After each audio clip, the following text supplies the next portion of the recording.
Dios te bendiga, amado hermano. Bajo la ley de Moisés, la nación de Israel tenía que ofrecer 5 sacrificios diferentes a fin de tener una debida relación con Dios. Pero Cristo, habiendo ofrecido una vez para siempre un solo sacrificio, resolvió completamente el problema de nuestro pecado. Y ese es el título de esta reflexión: un solo sacrificio.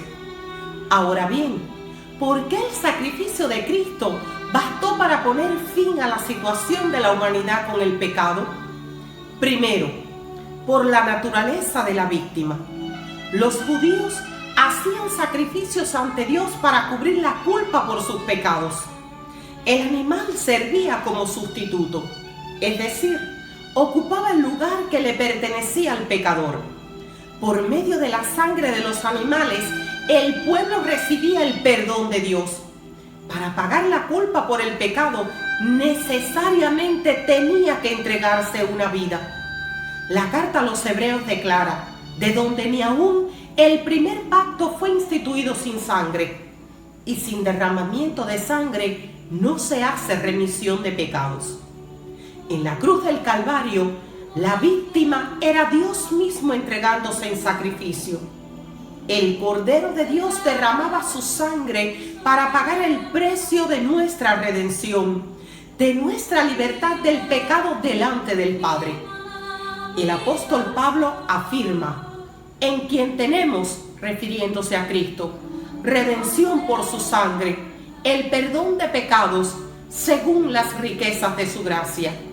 Y el apóstol Pedro, en su primera carta, declara: porque Dios los libró del inútil modo de vida que ustedes aprendieron de sus antepasados. Y bien saben ustedes que, para liberarlos, no pagó Él con cosas que pueden destruirse, como el oro y la plata. Al contrario, pagó con la sangre preciosa de Cristo. A través del sacrificio de Cristo, los que creen en su nombre son limpiados de sus pecados de una vez y para siempre. Segundo, por la eficacia de la obra. Los sacrificios del Antiguo Testamento no podían liberar de culpa a la conciencia del oferente.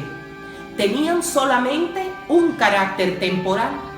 Estaban limitados a las cosas externas, a las leyes ceremoniales, pero no podían hacerle frente a la inmundicia moral. La sangre de los animales no tenía poder para quitar el pecado para siempre. En cambio, la eficacia del sacrificio de Cristo es descrita en la palabra cuando dice: y ciertamente todo sacerdote está día tras día ministrando y ofreciendo muchas veces los mismos sacrificios que nunca pueden quitar los pecados. Pero Cristo, habiendo ofrecido una vez para siempre un solo sacrificio por los pecados, se ha sentado a la diestra de Dios.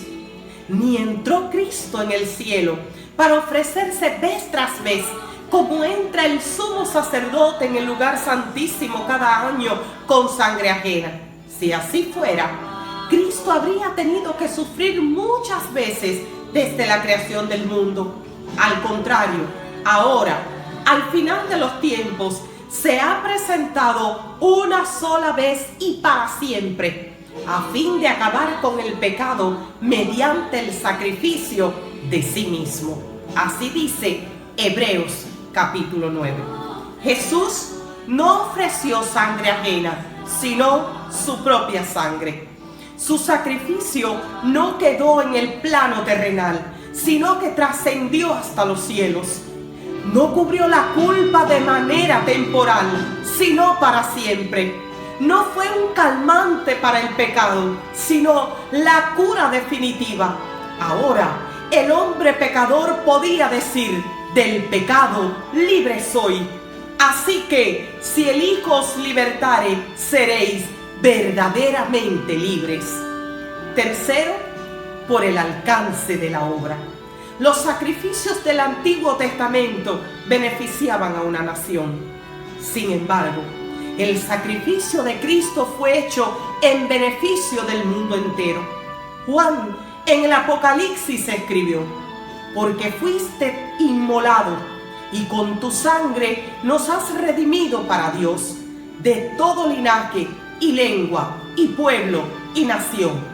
Juan el Bautista dijo: he aquí el Cordero de Dios, el que quita el pecado del mundo. Y el mismo Jesús expresó: porque de tal manera amó Dios al mundo, que ha dado a su Hijo unigénito, para que todo aquel que en Él cree no se pierda, mas tenga vida eterna. Porque no envió Dios a su Hijo al mundo para condenar al mundo, sino para que el mundo sea salvo por Él. Un solo sacrificio, el de Cristo, resolvió completamente el problema de nuestro pecado. Dios mismo se entregó en la cruz del Calvario. Con su sangre nos limpió de una vez y para siempre. Y este sacrificio fue lo suficientemente grande como para alcanzar a todo ser humano. Ahora solo nos resta decir: al que está sentado en el trono y al Cordero sea la alabanza, la honra, la gloria y el poder por los siglos de los siglos. Amén.